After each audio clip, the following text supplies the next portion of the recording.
Welcome back to the Better Days Rain podcast. This is it's a podcast all about addiction recovery and really like personal growth.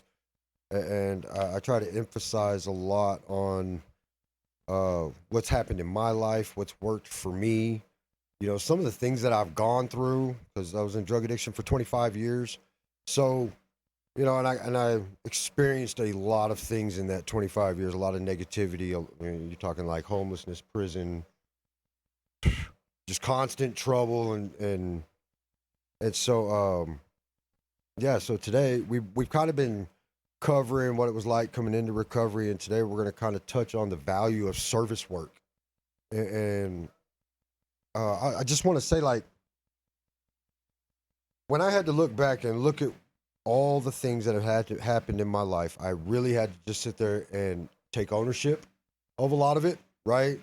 um Even the things that happened to me by someone else, right? And it took me a very long time to realize that no matter what happened back then, how I use those things to destroy my life going forward is all on me, Yeah, absolutely. right? And it took me a long time to get over that, to realize that.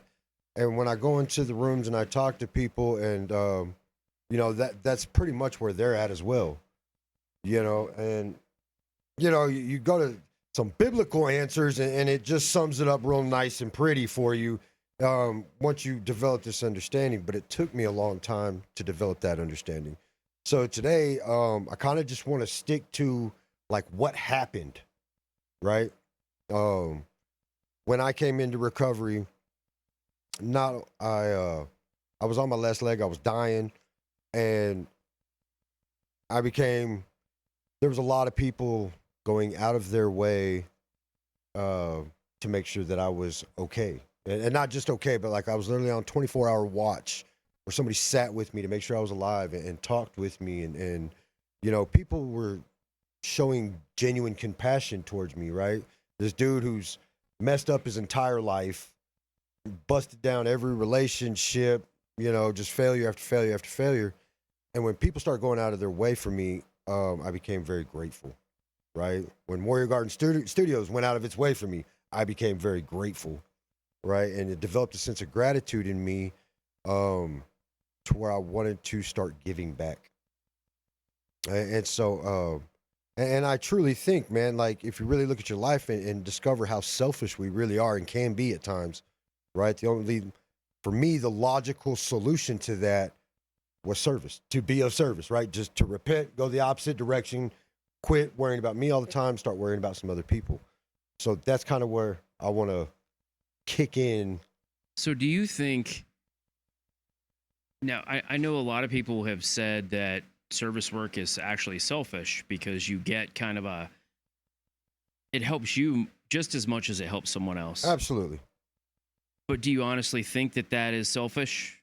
No, well, and I've heard that as well. And service work for me gave me something to contribute to. Right.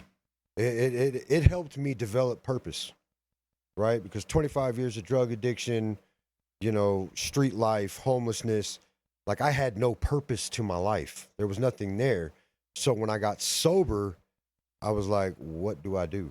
So, when you went from when you got sober and you went from that selfish mindset to a selfless mindset, was there one specific trigger that said, hey, me serve, like what was your experience that said service work is where I need to focus for you? I mean, because we've kind of talked about this before, but I don't know that you've actually identified like one story where service work benefited you so much that that was kind of where it clicked for you. You needed to do that. Man, it really started. And it's been a couple different things, I think. Well, it started off with a God moment, right? And that God moment I had, I felt like God was telling me, like, because I really had to look at my life. I was sitting in jail, but I really had to look at my life again. And not only was I in jail, but man, I was a hurricane. I was just destroying everything. Everything I touched got mangled. And when there was a prayer I did one night, and I couldn't even tell you exactly how it went, but I remember God coming back to me, and He said, "Man, to save yourself, you need to start saving some other people. And I had to look at, okay, how can I accomplish this part? And that part was I had 25 plus years of drug addiction, right? I'd been through a lot of negative things and a wide variety of negative things. And so for me, it was like, okay, maybe get into some counseling. But of course, you don't have the education, right? Or the certifications that you need. So for me, it was about going back to school. That's where it started. Right. You know, I had to educate myself in a few different ways. Not just the AA, NA principles, but I mean, I did many different recovery programs. I documented everything in my own recovery. Like, and I'm telling you, when you put recovery down on paper, it makes a college book look like a children's story. Well, I think if you put anything on paper, you're giving strength to yourself. Oh, yeah. Because you get to see kind of what your goals you're setting from those negative things of the past. You're building discipline in yourself mentally to say, hey, I know all these bad things happen, but look at what I can do now. Well, and you break all that down, right? So, you know, you learn, like, as far as like growth, you know, a lot of times people say in the room, like, get comfortable being uncomfortable, right? I tell you that all the time. And I told a guy earlier today, I said, you want to really test your limits, get comfortable with growth. It's almost impossible. Well, it is impossible because you're constantly changing your mindset and your physical presence. Yeah, like so you have to find that flow to where I'm always improving constantly. Well, I think it's just like you want to develop that pattern to where you're constantly learning something new every day. And it's also not just learning, but it's recognizing where you should have learned a lesson sooner rather than later. And sometimes we make the same mistakes over and over and over. I think that's when we let emotion kind of take over. Sure. When we go into that self-reflective space, we always want to relive those feelings and those emotions and that guilt and shame. And for me, I had to literally, and it took some practice, right? But I had to really just pull the emotion out of all that. Well, but that's also really what they call, I think, just looking at it objectively. Yeah, but there's like, it's a mirroring moment. So like where you're dealing with somebody that's in a new, where you were 2 years ago in recovery, right? If you're sitting down with somebody, like in that mirror moment, you have to recognize, hey, this is where I was at, and maybe navigate some complexities of that other person to give them guidance on where to get to where you're at 2 years from now. Yeah. Right. So when you do that, what do you think is the hardest part of that kind of process? What goes through your mind when you're sitting down and you want to get somebody 2 years down the road? Where do you kind of, what do you walk them through? Really, like, so, you know, in AA, it's step 4, step 5, but typically when I'm talking to somebody who's having a rough time, I before we even start in on that topic, like, look, bro, we're going to make this quick and simple. Like, we're not going to drag this out and talk about all the ruin in your life, right? What happened? What did we learn from it? And let it go. If you can keep it down to that simple, like, it's really that simple. We make it hard. Well, knowing human nature, though, what's the one piece of advice you give somebody that's making it hard? Let it go. Give it to God. You know, it sounds hard, but it's actually very easy. It is until you're in that moment and you have to do it yourself. But it takes practice. Like today, I can do these things very easy. Like there's times today where I sit back and I'm like, man, I made it so hard on myself. You know, like I made it extremely hard, and I completely understand why it's hard for other people because we don't understand that people really try to tell. Like my dad always told me, he's like, man, why are you so hard-headed? Why can't you just ever choose the easy route? You always want to go down that hard road. And I think that's because it's like, as we're younger, we haven't learned that emotional intelligence part. Well, and I mean, it's obvious from the adults that we deal with in the recovery. But I mean, in the recovery space, even outside of that, there's an emotional barrier for a lot of people today. Not necessarily like the Gen Xers. You know, there's a big joke, a lot of jokes on the internet about millennials and Gen Xers, right? But the similarities are all basically the same. We're all still human. We all still make mistakes. Yep. But some of us have learned to learn from those mistakes and others don't. So in a mirroring moment, you've already got a catalog of past experiences where you might recognize a mistake they've mentioned and you can say, hey, this is what I did. Right. And that's where documenting my Right. recovery has been effective.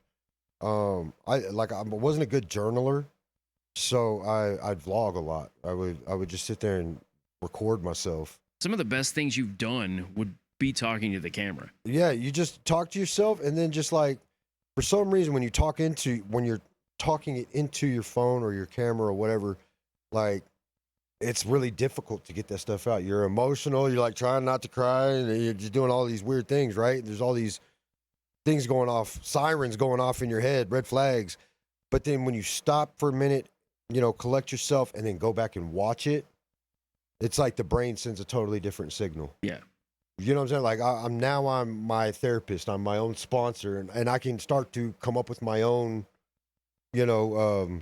reasoning. Well, and the other tools that are now in the toolbox people didn't have then, even 2 years ago, was look at how AI can help you through taking your podcast, transcribing it. It can then give you feedback on that transcript. I think AI is a great tool. It's a tool. It's not a replacement for a human, but it is a tool. And it's always something to look at, right? Do you think there'll ever be an AI therapist? I'm probably sure there probably already is. There already is. But I'm pretty sure there already is. But do you think they're effective? To a certain extent, I bet they are to a certain extent. But the thing about, I think where AI is going to kind of differ from human intelligence on that is because it's going to take a collected knowledge, right? And then print out like the summary. So it's kind of going to treat everybody the same, so to speak. You know what I mean? Like it's going to give everybody the same answers for those problems, but we're all built individually. Yeah. And so I think there's going to be, there's a lot you can get, but can it do everything for you? I don't know. Not yet. One way people could use a tool like AI is coming up with a way to give back or become of service to people. So AI as a tool for self-development would be a great way for people to do that, right? What do you think the top 3 or 4 things that come to mind when you think service work are that people need to know or avenues? So for me, like the way I see service work, I started off, we had a homeless shelter. Like I lived at a homeless shelter, but there was like an even worse homeless shelter behind us. And so a lot of times I would take food back there and go feed them and just sit there and talk with them. I would, of course, I was participating a lot more in group meetings. Once I learned that there was kind of value to my message, and it was helping other people, I was more willing to participate. I started showing up to more meetings and participating, sponsoring, mentoring, and then now we do community events, things like that, to where we can really get out there and try to do some real impact work, which is what I like to do. I like to do impact work. You're almost like a politician. You're really good at shaking hands and kissing babies. Something just twisted off. It's I don't know if I would call it a politician, right? Because I think I care about people more than I care about money. And I think politicians tend to care about money more than they care about people. Oh, I would agree. So I don't know if I would call me necessarily a politician, but I could tell you that people that I used to feel less than in the same field that I'm in, like I'm looked at more as a colleague today than a student or a patient. Sure. Well, I mean, you should feel that way after a couple years of doing that, right? What do you think? I know we've talked about this before too. What's the biggest challenge to service work that somebody new is gonna face? You're not going to get paid. I mean, let's keep it real, right? That's the number one reason people don't do it. Like that is the reason right there. If people got paid to do service work, they'd do it. And they wouldn't complain about it. Right? So, but there's so many benefits to service work that people don't understand. Like my first year and a half of doing service work, I can tell you, I did not collect not one paycheck, but yet life kept getting better. Right? That doesn't mean I didn't get blessings here and there. I absolutely got blessings here and there. People were absolutely rallying to my cause. People were absolutely supporting what I was doing. But Even if it was just to give you a place to hang out and not get in trouble. yeah, even if it was just a place to hang out and not get in trouble and develop my thought on what I wanted to do, or my mission. But yeah, like for real, a year and a half, not one paycheck. And I will watch people abandon the whole concept of recovery because they have this anxious feeling that they need to be out making money, right, versus sitting in treatment, getting the help they need. Well, that was where I was going to go next. Is what do you think the biggest fear in service work is? Man, is it looking foolish or is it not having a paycheck? I think legitimately, like, especially you look at how times are now. We're at war, all the things going on, inflation, like it's expensive to live, right? And so it creates a desperation in itself. And plus a lot of these adult people who come into the program, they have kids they need to provide for, so I get it. Like I understand it, but at the same time, when I came into recovery, and again, this is just me, right? I am no good to nobody if I can't be good to myself. You know what I'm saying? Like, if I was not the good parent before I got help, I'm like, it's not going to change. Like, I absolutely need that help. I need that time. I need to do those things, right? And sometimes we get put in these situations where that might mean your child goes to foster living for 6 months while you get right. And sometimes that just needs to happen. Yeah. Right. Well, and that's a hard thing for people to take too. It's a hard pill to swallow. Well, and given as broken as the system is, in some cases, those kids may never make it back to their parent. And that's, I think, where you're talking about a fear, like that's that big fear, right? Because there's no guarantees. I go in there, I fix myself, there's no guarantees I'm coming out to this loving, happy home. So the fun part about there not being a guarantee, that doesn't mean that there's an end. Right. And that's where I think a lot of people get hung up, is they think if I don't make this goal, everything falls apart again. But in reality, it doesn't. If you fall short of a goal, make a new goal. Right? That's the part we don't teach people. It's okay for goals and missions to adapt and to shift as we grow and better ourselves.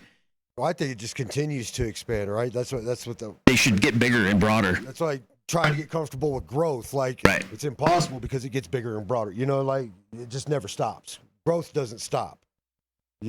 Complacency, you get places, like if you stop growing, yes, but like if you're constantly in growth mode, it should never stop, ever, right? And I feel like I've been in that growth mode for a good year and a half now, to where it's just been consistent growth.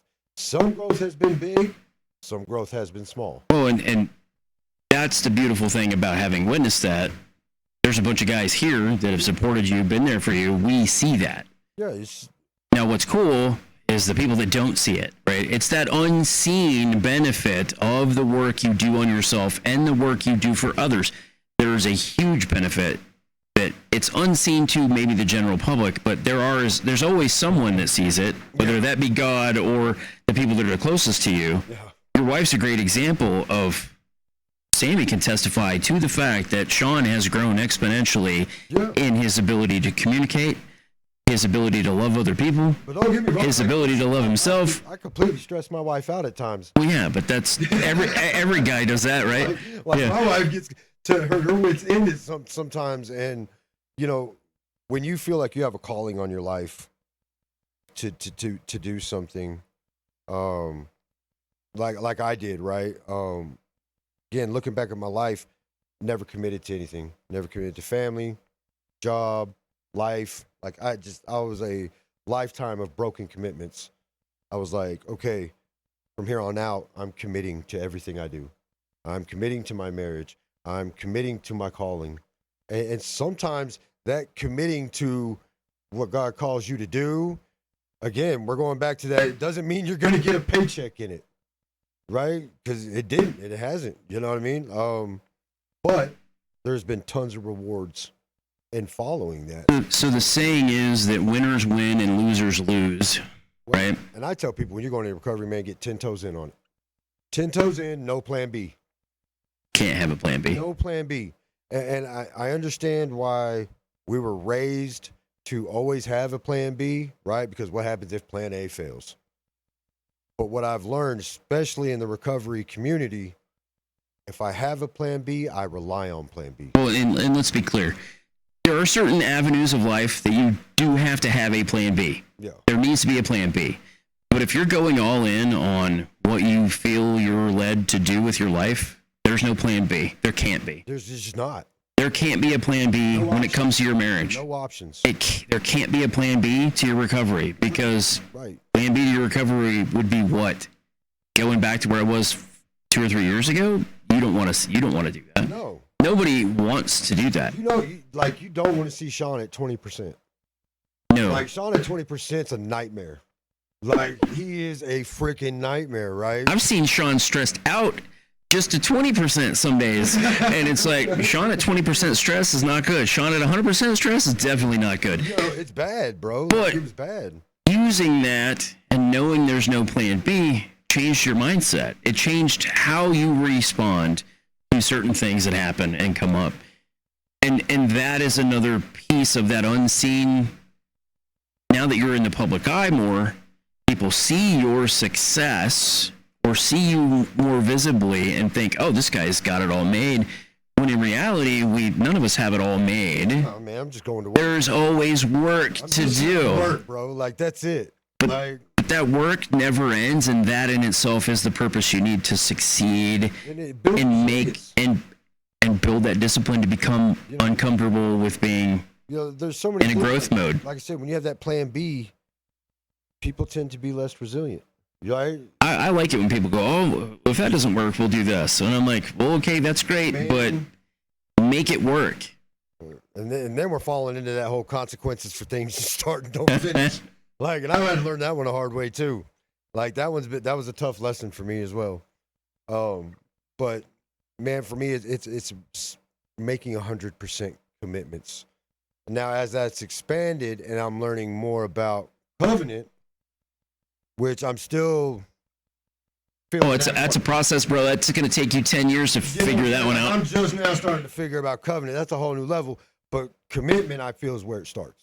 Absolutely. Making commitments to things is and following them through to the finish, whether it's something, you're going to get something out of it. It may not be monetary, it may not be of a tangible value, but you're going to learn something from it. What do people consider a win? I mean, a win to me and a win to you could be slightly different, but it's still, there's a benefit to the work we've done and what we accomplish with that work. So whether I've reached that ultimate goal of, I want to drive a Lambo, which I'm not a Lambo guy, but you get what I'm saying, right? You have to work, and there's no skipping steps, right? And we see people all the time in recovery and out. They want to skip the steps. They want that reward at the end of the rainbow, but they don't want to do the work to go through the jungle to find the pot of gold at the end. Again, let's keep it real, bro. When you're in recovery, right, your reward is personal growth. That is your reward. It's a win. You're thinking it's $10,000 or something. Like, no, your reward is now you are a master of you, so you can go out into the world and get a job like everybody else. Like, that's really what it is. So the win isn't just staying sober. The win is becoming developing an skills. Undeniable force, which we've talked about this. I think it's one of the first things I told you. Yeah. You have to become undeniable. Everybody has a different reason and a different motive for getting sober, right? My reason is a very big reason. Oh, yeah. Right? Because it had to be something super powerful, because literally family wasn't strong enough. Again, going back through all the failures, those things were not strong enough to keep me sober throughout my life. And so I literally set a very high bar, right? I'm going to change the standard of people getting sober. 1 out of 10 is not acceptable. And you start on that by changing yourself and your standards, sharing those standards with other people. Right. That is the key. Educating myself. You know, then once you get educated, then it's like, okay, now I can really get into maximum service. What is maximum service to me? Well, maximum service isn't just going to my AA club and talking to the 10 or 15 people in there. My maximum service is not just showing up to recovery events in Amarillo, Texas, and talking to 400 or 500 people, right? Maximum service is spreading the recovery message worldwide. And I think I'm doing a pretty good job accomplishing that. Well, and one benefit of what you do by being outspoken, you're breaking the stereotypes that are placed on those in recovery. Well, there's a huge shroud of anonymity, right? And I fully understand it. People don't want to come forward and talk because of the way that information is used against people today. Oh, yeah, absolutely. Right? So there are people that absolutely will not and won't come out of their shells. We had a big argument about this in AA yesterday because we were covering the chapter that talks about anonymity and some of the foundations of AA. And I was like, no comment. You know, because I don't want to disrespect AA, right? But there comes a point to where I will tell you, accept defeat, man. That if you're hiding who you were or who you are currently, it will become exposed regardless of what anonymity you want. You will always expose yourself. There's a saying in some of the training that we do, you don't rise to the level of your understanding, you rise to the level of your training. So if you're not studying and working to improve yourself, you're never going to get better. And if you have that shroud of anonymity, you're hiding behind a curtain. Someone will eventually step behind that curtain and find you're going to expose yourself, or someone's going to expose you for what you're hiding. So I can't think of the verse, right? But I think I was listening to a couple days ago, right? God will give you the chance to correct yourself in silence. Yeah. Like you get that option, right? But if you don't take that option, exposure comes next. Yep. You know what I'm saying? Like, he's going to let you figure it out quietly. If you can't figure it out quietly, then he's got to do something that catches your attention. And that you're not going to like with it, whatever that something is. So one thing I've learned in doing broadcasting and things like that, right, is everybody has a story. Absolutely. Well, what you get from that self-development and personal development is the ability to tell your story. You wouldn't be where you're at today if you hadn't practiced. There are thousands of cuts of us sitting in here talking that people will never see because we're ironing out maybe a conversation, or you're learning to talk to the camera. And this is where you mentioned earlier, a lot of people, this is a great trick. Record yourself talking for 3 minutes and go back and watch it, but don't watch it the same day. There's actually a coach out right now that does this, and he's spot on the money because this is how I was taught. Record yourself talking about a topic. 24 hours later, go back and listen to it first. Yeah. Don't watch it. Wait about 5-6 hours, go back and watch and listen again at the same time. 24 hours, come back and re-record it, and it will be a completely different person. I could see that. Doing that. I could absolutely see that. And that's why you're so comfortable talking in person, is because you've had a lot of time talking behind the camera. And I think where that goes is that emotional intelligence part. Absolutely. You're building and tailoring your story. It's not that you're adapting your story for a crowd. Right. You're learning to actually convey your story. I'm comfortable saying it. Because you're the one who's telling your story in that mechanism, right? So like, this is your show. Yeah. I may talk a lot at times, but I'm bringing out those great points that need to be brought, or ask the questions that you maybe didn't think of. And bro, that's what it's really, a lot of this is all about, is just taking ownership. And you couldn't do that if you're hiding behind anonymity. Well, there's literally things in my past that I still have not told people, and I'm very slow. You know what? You don't have to tell everything either, though. That's the great thing about it. You know, there was a story I told the other day on the mission that that was the first time I'd ever. I had never heard it. I was the first time I'd ever told it, and I've been thinking about it for like the last 2 months, and I'm like, it's very pivotal for me me to get that out, right? Because some of us have some very extreme things that we did, right? That were bad things, legitimately bad things. But again, you can forgive yourself and you can be forgiven by the people you may have harmed. But that story doesn't necessarily need to be told, because not all the things we did in our past are going to be beneficial for somebody to learn from. No. And I do. And so juggling that can be a challenging. But if you're feeling overwhelmed about that, that's when you get to go to one-on-one or go to a small group of people you can actually trust to talk about that. When I see like newcomers come in or new clients, and they're just super scared. I'm laughing because I had that Rodney Carrington moment where he's telling the joke about the guy confessing his sins in church. Yeah. And I'm like, yeah, some things you just don't need to tell. Well, or some things you just need to tell and get it off, right? Yeah, and that's where you do it. That's really where I'm learning that I just need to really just get it out, right? Because no matter what, even if it's something bad, right? When newcomers come in, they are full of fear to talk about whatever's got them bound up. Whatever's got them in bondage, they are terrified to talk about it. So, and me doing some of the things I did, I'm like, all right, well, I'm about to loosen this joker up, right? Because I'm about to say something just raw.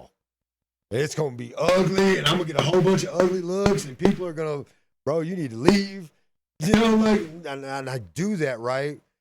But almost every time I get super raw like that on something really bad that I've done in my life, that newcomer who was full of fear develops a smile. Sure. Well, and also by doing that, you're building trust. Right.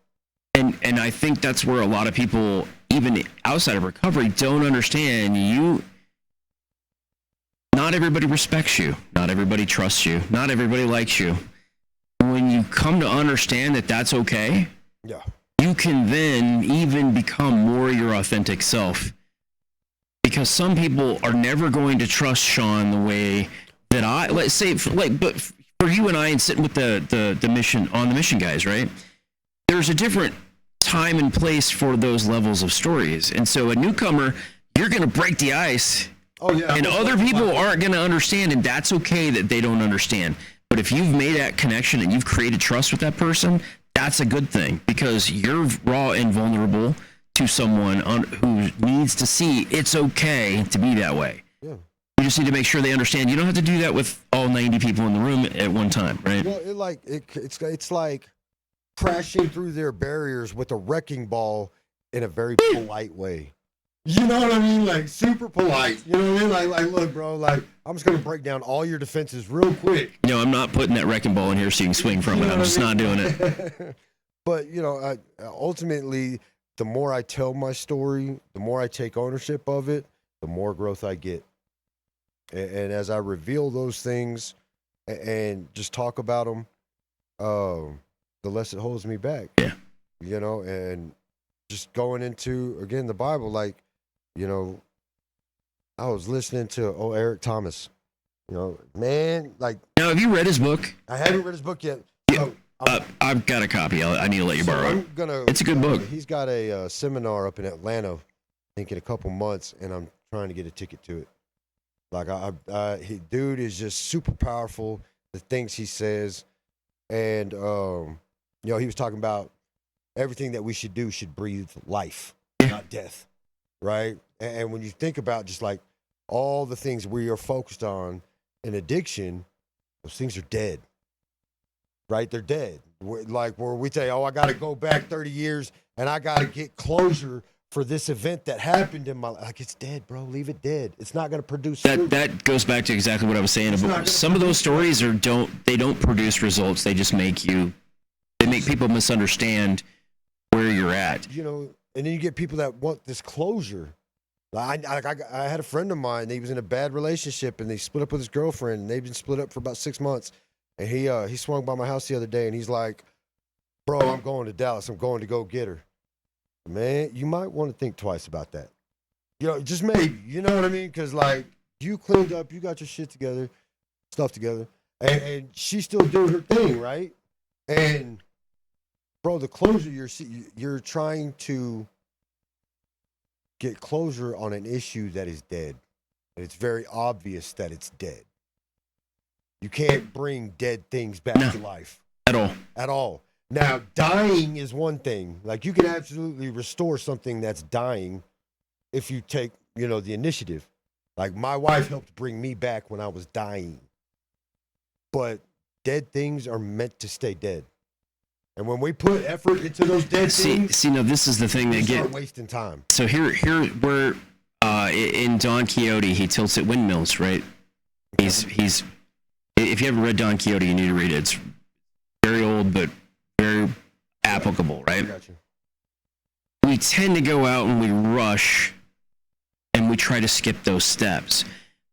But if you find yourself in that place of fatigue versus like Sammy supports you in a different way than the rest of the people can because she's your wife. Right. But you support people in recovery in a completely different way because of some of those things that you've tilted at those windmills that weren't effective, and you go, hey, that doesn't work. You bring it back. You can fight the fatigue that comes with helping people, because I know that happens, right? Bro, I get my own fatigue sometimes. Right, you get fatigued because you're pouring out of an empty cup. Man, sometimes you just get exhausted when you're in this space of constantly in like this emotional realm of trying to help people through their emotions, or even progressing what I'm doing outside of helping other people. Like, it becomes super exhausting, and then you have to just really look at yourself and say, okay, at what point am I not producing anymore? And I'm just why? And why right? Am I just spinning my wheels? Why is this happening? And a lot of times it goes back to that starting things that I hadn't finished. Well, it's that and trying to revive things that are already dead. Yeah, reviving, And that was where I was going, was really you'll find yourself hoping, and you finally get to a point where you've got to refocus and take it back to, I got to build Shawn up a little bit more. May take a week, may take just 24 hours, but it may take a week. And I've seen this in you. And I think the people that know you really well have seen this, where you do that. You're giving and giving and giving, and then bam, takes it out of you.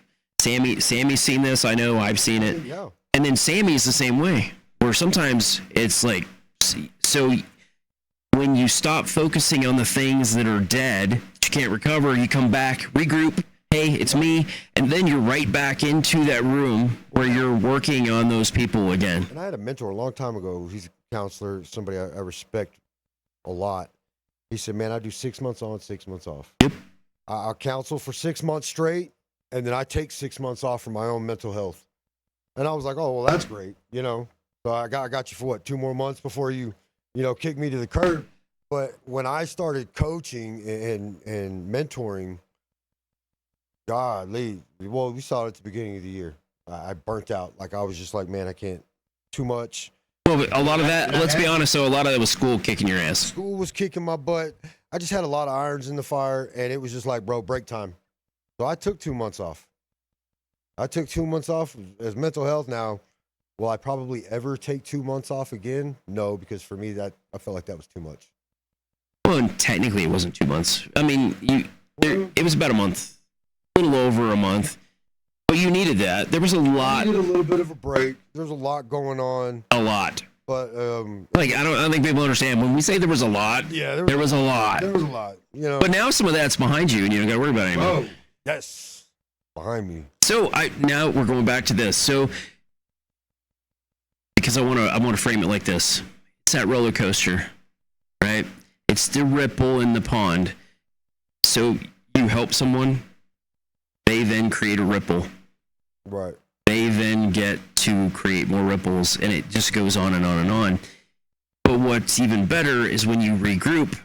It may not be a month. It could just literally be, and I've seen you take 2 or 3 days off, maybe a week and a half, and you come back, and the splash and impact you make makes even bigger ripples that impacts other people. So using that water analogy, because an empty cup can't pour from an empty cup. It's our martial arts motto too, right?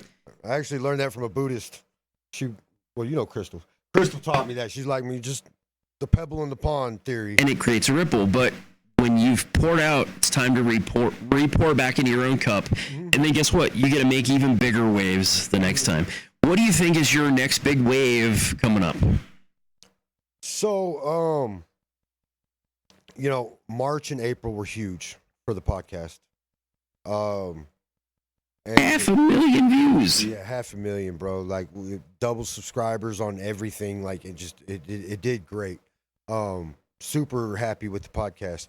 Now I'm having to learn that take opportunity when windows are open, recognize when they close, right? And just because a window closed doesn't mean stop working.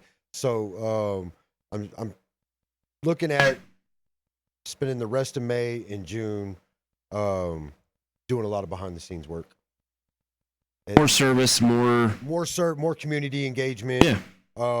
Getting more involved. I joined the Panhandle Prevention Intervention Coalition, so I'm going to be doing that. And of course, we have Texas Panhandle Overdose Awareness in August, so we'll start planning for that. And there's some other events and stuff.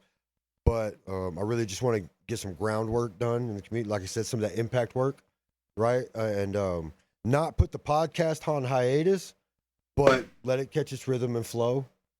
Like I said, especially when you've got to recognize when those windows open, take advantage. Well, but when they close, don't beat yourself to death when they close. Well, and that's that one thing we've talked about too. Is like a lot of people don't understand. You can do a lot of work, prep work ahead of time, and still take a break. You've got things prepped and in the wings. So these events coming up, that still keeps momentum going. Yeah, we're gonna do the podcast is always going to be here. There's always going to be some form of content going out, but you get that time to recoup. Like what I mean by that is like, so I'm still going to be doing the podcast on the week, but like I was hitting a point where I was doing like 8 to 10. We were trying to build a repository of information too. Bro, I'm telling you, when I flooded YouTube. I even got an award for being in the top 5% of creators. Dude, that's awesome. I never saw you share that award though. Yeah, you should have. I have it. I was going to take a picture of it, send it to you. But I absolutely have top 5% for the month of April. But that window's closed, right? I bled it to death. Like I got everything I could get out of it, and so now it's time to, now that window's closed, go back to the drawing board on some things and stock back up. So instead of doing 8, 10, 12 videos a day and really beating it to death, I'm going to go back to probably doing 2 or 3 a day. Just, letting it cool off a little bit, and when the next window opens, be ready to hit it hard again. While I'm waiting on that, again, just get out in the community. I'm gonna take the summer off from school, but come August, I'll be going back to school. Man, you gonna tackle that algebra class again? I'm like that algebra.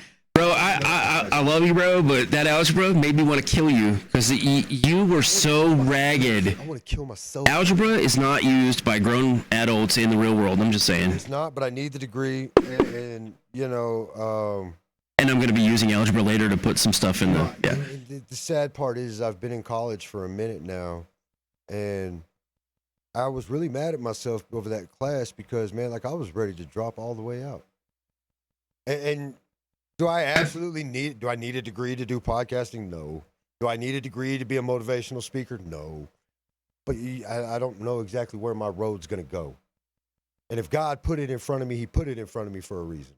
And I have to just have faith in that. Well, think about it this way, too. Most of us that don't have degrees, but have been I've worked for Fortune 50 companies, right? A degree just shows that you know how to be disciplined and do the work. And I can see the huge benefit in someone coming through recovery and all the crap you've been through. Getting a degree says something. Yeah.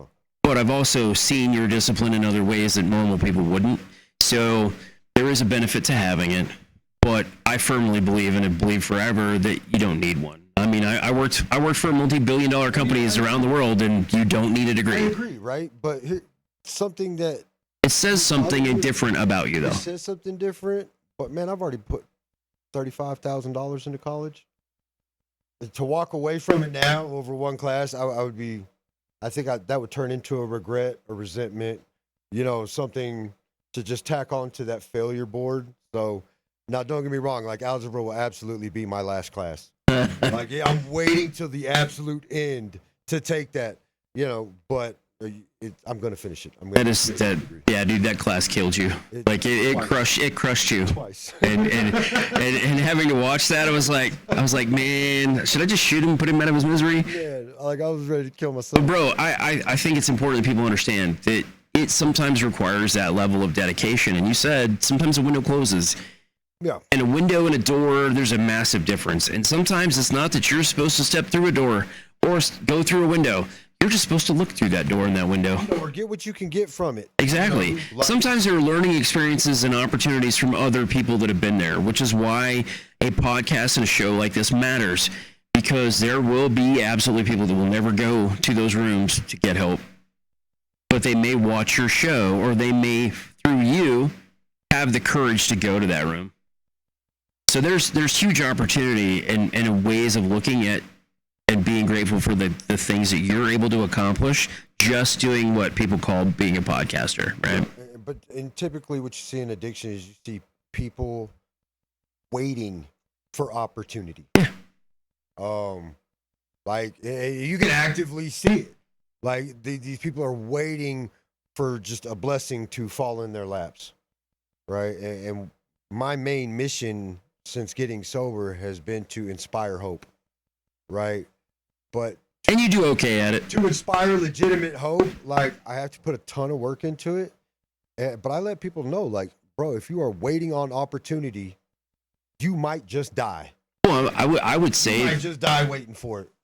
From my personal experience, even not in addiction, and yours having been in recovery, when you're waiting on that opportunity, guess what? You're smack dab in the middle of that opportunity. Start moving. Create your own opportunity. It's all about moving and executing. It is, and it's the same way with your prayer life. Prayer requires action. And like there's some of these questions that people come up with that I have really contemplated, like people praying for God's will to be done. Right. I've really been thinking, because everybody's been saying this a lot lately, and I've felt really indifferent about how they're saying it. And it finally clicked on me the other day. I'm like, that's why I feel indifferent about it. Right. Because in my opinion, this is just my opinion, but God's will is based off my choices. You know what I'm saying? Like if I do some really horrible things, God's will is going to be able to teach me a lesson.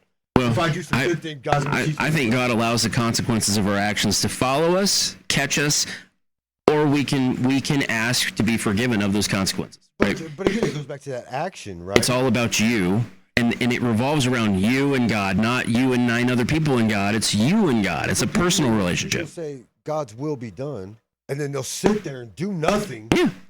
And be mad at God. God, I want to drive a Lambo. Yeah. And he said, hey, I'd have you a Lambo in 8 months if you'd go do what I told you to. So to me, it's like praying for God's will could be a dangerous thing based on the choices you make. Because if you still choose to do nothing with yourself, like there's a whole lot of pain coming your way. I think if people haven't checked out the On the Mission podcast, they can see examples of that, because those guys have talked to people that have done just that.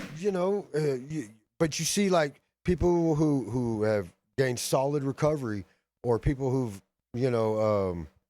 beat cancer, right? There's people who find out they get cancer and they become these absolute health nuts, organic, live right, don't smoke, just straighten all the way up, and they win. And then that must be God's will, right? Because they did all these things. But then you have these other people who catch cancer or stay addicted to heroin or commit suicide, but they don't do anything about it, and that just means that must be God's will. Like, no, bro, that's your choices. Well, and here's the thing: we all have free will, and that's another misconception that people have. They think that God's going to write, or some people they hear God's voice. Some people they feel the Holy Spirit. Some people it smacks them in the face. You're going to do this. It lands in your lap, and then other people that God knows don't move. He's not going to give you what you want without an action. Right. You're absolutely right. But I mean, every business coach I've had, every professional coach I've had, I've told you the same thing. You have to do certain things to get an end result. There's no shortcuts at all. And I've come to say, like, I think prayer, like, again, requires action and belief. right? The belief that it's possible, right? Like, so the things that I'm praying for are these things, can it legitimately happen in my life, right? But I have to believe in it enough, right? Not just towards like, oh, that's sweet, that's a great thought. Oh yeah, you know what I'm saying? Like, not like that, but like I have to believe in it enough that it moves me in that direction. Yeah. Towards it. Like I have to move in my belief, not just be moved.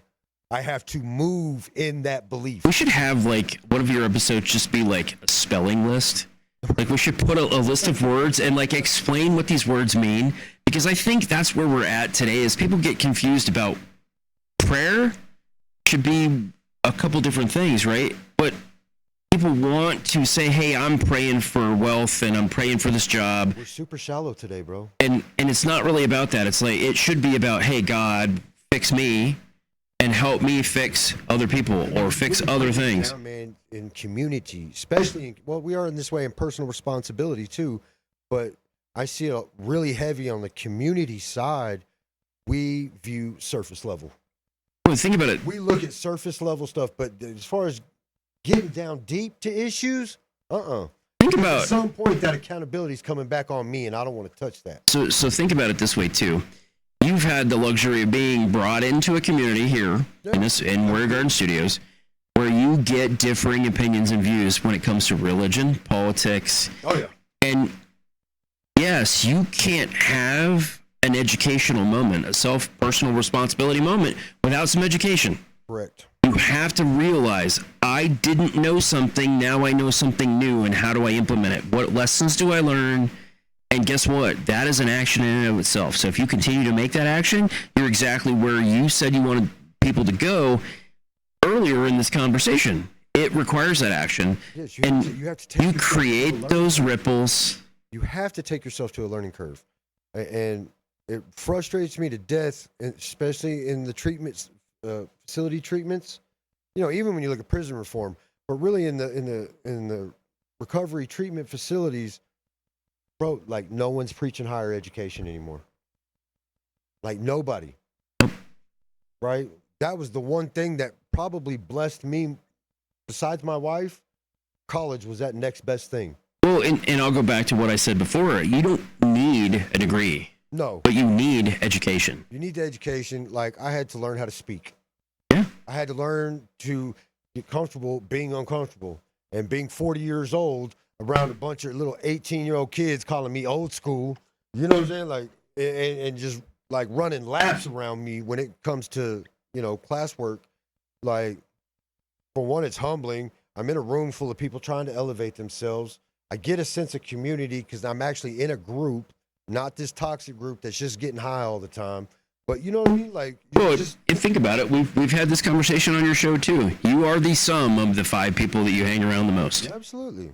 And or the 5 people that you let influence you the most, right? So you're gonna be in that. Yeah, you may have been an old school dude, but look at what help you get from these guys, because there are a few we've talked about. Or you go into a class and boom, you've made a new connection, somebody a little younger. It's kind of like you get here. You're going to find different people of different sizes, different shapes, different beliefs. And guess what? You're all there for the same purpose. Improvement, education. And I've kind of learned too, you know, even using social media, we talk really bad about social media, you know, but I've built my life off of it, right? Trying to put out a positive message. To build a community of positivity in social media. And in doing that, like, I've had to reach out to people that I don't necessarily know. Like, there's people that I'm involved with today that all I had seen was a picture, knew what they were doing, and I'm like, you know what? Maybe this person can help me out. Maybe. You know, strong maybe, because they have no idea that I even exist on this planet. Shoot them a DM. You know, and some of those people responded back. Yeah. And now we're real close and we work together and we're involved in the same things and we're putting on community events. Like, it just, again, you got to create your own opportunities. You got to put yourself in rooms. You have to, you know what I'm saying, put yourself in front of people. Well, one of my coaches, his favorite saying was, you don't get invited to tables, you have to build a table. And that too. You know, like, and that's absolutely true. Creation, baby. You know, It's not always about what someone else can give you. It's about what value do you bring to other people. And if you're not a person of value to yourself, to your wife, to your kids, to your community, you're not going to be valued to other people. And you bring value to people through this kind of thing. And that's what other people need to understand. You bring value to those rooms when you're in recovery and you're that scared guy not willing to open up. Somebody like Shawn's going to come and they're going to encounter you and go, okay, I like this dude. He's out there, and now you've made a ripple. That's what recovery is all about. Value, right? It's taking people who don't see that value in themselves or don't have any value to themselves. You become that mirror. And you're helping them discover that value, right? So if you really want to boil down what recovery is, it is self-mastery, right? I'm learning to master myself, right? And then once I master myself, then I go to school and I master my craft. And then it's in steps. The sobriety is the first start, but recovery, you're learning about you, man, and what makes you tick, what brought you there, what to stay away from, and where you're trying to go moving forward and building you as a new person, right? I can't tell you how frustrating it is to see people stay in conflict with themselves, right? And then you even go into the rooms and they'll say, man, it's a me versus me program or you versus you program. You're absolutely right. It is, and it has been for the last 15, 20 years. Why? Because you refuse to lose. And even if it's you versus you, one of those versions of you has to die. Yeah. Or you stay in that struggle. It never gets any better. And you're constantly in conflict up here and being rebellious and this is BS and this don't work and da. Like, bro, just let one of them versions of you die. Just let it die. Just let it die and give it up. So as we wrap this up, let's use Edison and the light bulb, right? Everybody's heard that Edison discovered 10,000 ways to not make a light bulb. Yeah. Because he took that failure and he didn't give up. He created the light bulb. But he literally went through thousands of iterations on how to make a light bulb. We're in the same boat. Bro, I think I discovered 10,000 ways to not give up heroin. Like I'm keep you totally honest, right? 15 years. Like, I didn't like being a heroin addict the whole time I was a heroin addict. And actually, I hated myself because of it. And there's many times I tried to put it down and just couldn't do it. Why? Because I wouldn't refuse to die to myself. Like, I wouldn't. I refused. I had that rebellious spirit that would just like, bro, no, you got this. Like, just die to yourself, man. Die to yourself. You know, and even if you speak biblically, God requires that. Yeah, just don't die. Just don't die literally, but like literally just quit wrestling with yourself. Just to give it up. Like, admit you're flawed. Take ownership of it. Build a new you. You know, if they take anything away from that, man, it's intentional living, right? Something that God put real heavy on my heart. You know, live with intent, live with purpose. You know what I'm saying? If you have no purpose to your life, you will forever be lost. If you have no mission in life, you will forever be lost.